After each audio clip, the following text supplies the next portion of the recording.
Володимир Зеленски стана претседател на Украина во мај 2019 година, освојувајќи повеќе од 73% од гласовите. Веднаш по изборите неговата поддршка беше рекорд за Украина, вели Антон Крушецки, извршен директор на Киевскиот меѓународен институт за социологија. Близко 90%. Околу 90% му верува на председателот, но тогаш овој индикатор падна на 35% во пресред на руската инвазија 2022.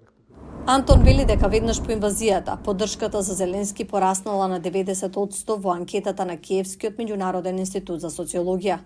Последното истражување било спроведено на почетокот на февруари.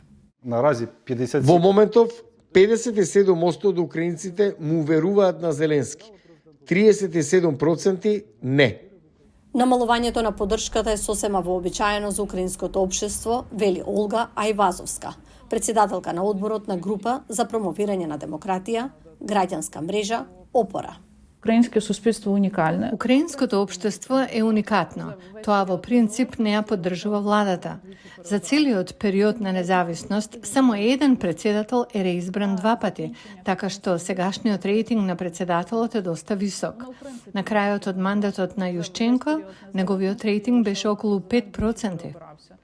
Виктор Јушченко беше тргнат од функцијата во 2010 година, но рейтингот на Зеленски, каков и да е, не е причина сега да се зборува за председателски избори, вели украинскиот политиколог Микола Давидјук.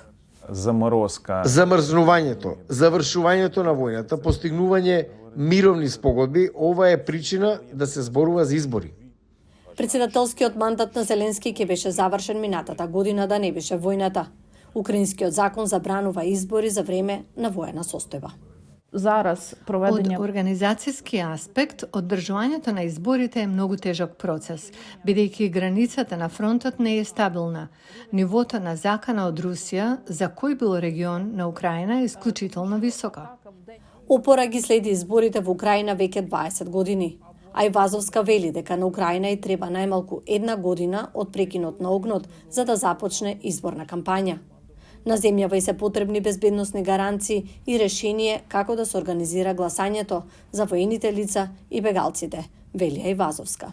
7,5 милиони. Имаме 7,5 милиони граѓани во странство, од кои 65% имаат право на глас.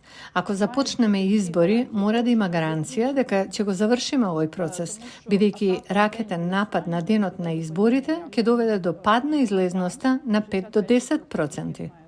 Тоа може да доведе до целосно поништување на легитимноста на владата, што Русија ќе го искористи, вели Ајвазовска. Давидјук се согласува. Постои желба да се сменат властите, но во исто време постои консензус. Тоа не може да се направи во време на војната од една причина. Путин ќе го искористи тоа.